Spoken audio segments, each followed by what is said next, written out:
Hey, Greg and Kim. It was great connecting with you today. Thanks very much for Skyping before dinner. I wanted to share a couple of things. This is the post-survey result Google slide deck that I'm going to share with you.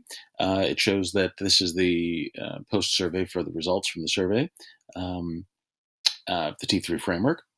And there were 62 respondents total, so that's a good sign. I think it's near unanimity. Um, there were 64 teachers that took the survey at the beginning, so we're close. This is going to be really accurate. So this survey is really designed to assess several things. The first is, what was the strategy that teachers were going to work on for the year? What was their beginning level of mastery? Was it a 1, a beginning, 2, developing, 3, mastering? And what was the ending? How would they self-assess their ending point, their current level, as it were, beginning, developing, or mastering? And then I asked certain questions about what worked well, what challenges did they encounter, and what might they do differently next year. So let's look at the first question. This is we asked folks to just do one strategy. And you can see that the strategy that folks chose was, let me put it in presentation mode.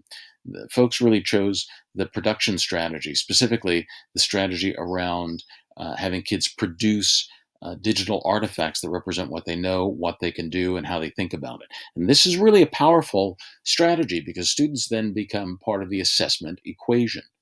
By that I mean students are generating their own representations of knowledge and then defending that. As we mentioned, teachers need to backtrack and also fill in the first strategy, which is for students to create their own mastery goals and then to track and monitor the progress and effort towards those mastery goals. But we can always work on that and fill in those gaps. This is the list view. You can see that 28 teachers chose the strategy production T to 0.1-3, which is very specifically students produce and archive authentic knowledge and thought artifacts. You can see that these three strategies in production are really highly correlated. Students produce personal mastery goals and then track and visualize their effort, progress, and affect towards those goals. So in total, we had 35 teachers choose production as their first strategy. And there's a smattering of other strategies, namely inquiry design, and 5 teachers chose social entrepreneurship. So it was a good distribution, which shows a variety of skill level with innovative technology use at the school as teachers self-assessed. Then I asked, what was your beginning level of mastery with regard to that strategy? This is a list view of the number of teachers that responded either beginning, developing, or mastering. And you can see that 30 teachers were at the beginning stage of the strategy they've chosen, 28 were at the developing stage, and 3 were at the mastering stage, which begs the question, if you're mastering, then should this really be an appropriate goal? But that's one of the issues about these sorts of surveys, is that you're going to have some confounding issues. Then I asked, what's your current level of mastery with regard to the strategy that you've chosen? And you can see that there's real growth. Far fewer teachers were at the beginning level, far more were at the developing and the mastering level specifically. Here's what that looks like visually. This is really nice because it shows really clearly that at the beginning of a strategy, folks should be at entry level, novice levels of confidence and competence with that strategy. So teachers moved from beginning to mastering and beginning to developing and developing to mastering. And you can see that that trend shows really clearly. If I go back and forth, you can see just how tremendous that growth is. This is exactly what learning organizations hope to see, is that teachers that were at a beginning stage moved to the developing stage. If they were 1, they went to 2. If they were 2, they went to 3. And these are some trends that are worth looking into as well. This image shows the dates when teachers responded to the survey and the resulting data. So you can see that the gold bar here is the production strategy, specifically around students creating knowledge products that represent what they know and what they can do. So that was the most often chosen strategy. This next data trend shows, again, the distribution of respondents over time. This is the dates when they completed the survey, you can see that the majority of teachers were at the beginning stage, followed closely by developing stage at the beginning of the school year. When we surveyed them again in April, you can see that that growth is really evident. Now we have far more teachers in the mastering and developing stage than the beginning stage, and that's exactly, again, what you want to see.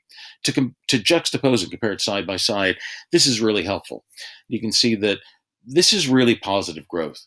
If at the beginning of a school year 30 teachers said they're beginning a strategy. And at the end of the school year, only 4 teachers said they were still at the beginning level. That's positive growth. That means that 26 teachers moved from beginning to developing or to mastering. If we look at this next level, 26 teachers assessed that they were at the developing stage at the beginning of the year. And then they moved to mastering. So we see, again, positive growth. More folks are moving to developing and mastering, and this shows the data to support that. That this is a really precise information on AISL's use of technology to support innovative teaching and learning. Not just technology use, not just access, but to support innovative teaching and learning. There were a couple other things that I asked, some questions that were open-ended. And so here's some sample responses. I thought you could share these with the board. What worked well was collaborating. That seemed to be a trend. Working with students, working with other teachers and colleagues, working with the technology team. That all seemed to work well, and that was a pattern that surfaced. So you can pause and read through these, pause my screencast and read through these at your leisure. But I wanted to point out, I took a sample from the responses. I then asked teachers to respond with what challenges did they encounter. Most of these responses were technology based, or timing based. That folks struggled with some aspect of the tech use itself, or some timing, or when they started the process. So we encountered some challenges, as you would when you first start something out. But the general response trending was positive as well. That folks realize they're on a journey. It's going to take time. They're invested in it. And that is really a very powerful indicator. The last thing I asked was, what might you do differently? And again, the responses were really positive. The trend that seemed to surface was, I'm going to start earlier. That corresponds with our observation that teachers kind of started a little bit late in the year and they scrambled. And it was a little more challenging because they didn't start early enough. I think folks realize that, and not only are they learning from mistakes, as that's first comment reflects, but also using the support structures that we've been intentionally developing at AISL to help teachers continue their growth. Now, some teachers responded to this question, what was a second strategy? 17 teachers chose 2 strategies to work on, which is great. The distribution of choices they had in terms of strategies was, again, quite varied.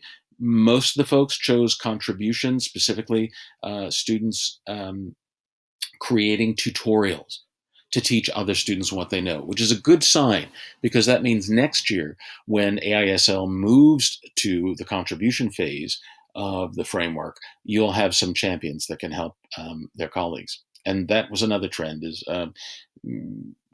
doing team group activities to help everyone develop their capacity. So here's the list of folks. You can pause it and review. Again, I asked what was the beginning level of mastery with regard to the strategy. Most folks were at beginning, some were at developing. And again, I don't understand why folks would choose mastering, but then again, that's just one of those things. But at the end of the year, again, we saw positive growth. The number of folks at the beginning decreased, the number of folks developing increased, and the number of folks mastering also increased. So here's what that looks like visually. We had some real growth. And I'll just go through these quickly now because I'm running out of time. And also, this is you can review these and make sense of the trends on each of these, and also the comments. But the key thing is that those positive growth for the second strategy as well. Folks that were beginning moved to developing. Folks that were developing moved to mastering. And then these are some sample responses. I'm going to run out of time, so I'll just flip through these and you can review them at your